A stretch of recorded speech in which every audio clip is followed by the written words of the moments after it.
আজ জনি সিং এর কাছে গিয়ে পরামর্শ নিয়ে 100 খেয়ে এসেছি। আজকে জনি সিং এর মডেলে মারবো, সেই মুডে আছে। চ চ শো। Yeah, boy. 5 সেকেন্ডের বেশি 10 সেকেন্ড হয় না। আর জনি সিং আসলে আমার শান্তি হতো। মাগি আজকে শুই দেখ না, আজকে সেই মজা পাবে। জনি সিং কেও হেলমেট দেবো। হ্যাঁ চলো দেখছি। এই নাও সুজি।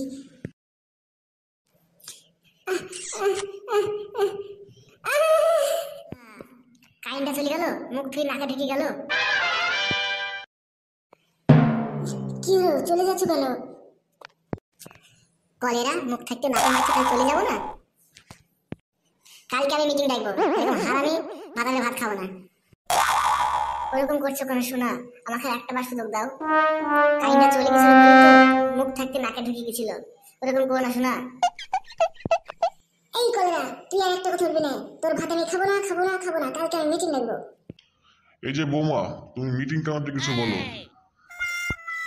এই যে মরো কাকা, আমি ওর ভাত খাবো না। কি রে আলেকচা দিয়ে, বৌমা ভাত খাবো না বলছে কেন? কি হয়েছে?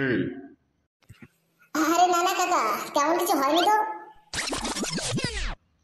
আচ্ছা বৌমা তুমি বলো, ওই ঢ্যামনা কিছু বলবে না।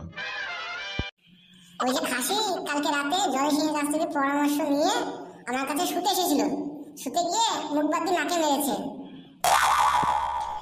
আপনাকে যদি মুখ থাকতে নাকে খেতে দেওয়া হয়, আপনি কি খেতে পারবেন? এই বাইঞ্চত, মুখ থাকতে নাকে মারা, তোর মেরে গাঁড় ভেঙে দেবো এর পরের বার করলে। না না কাকা, আর আমার এরকম ভুল হবে না। এবারকার মতন আমাকে ক্ষমা করে দেন। যাও বৌমা, এবার ঘরে যাও। আর নাকে ঢুকাবে না, এবার থেকে মুখেই ঢুকাবে।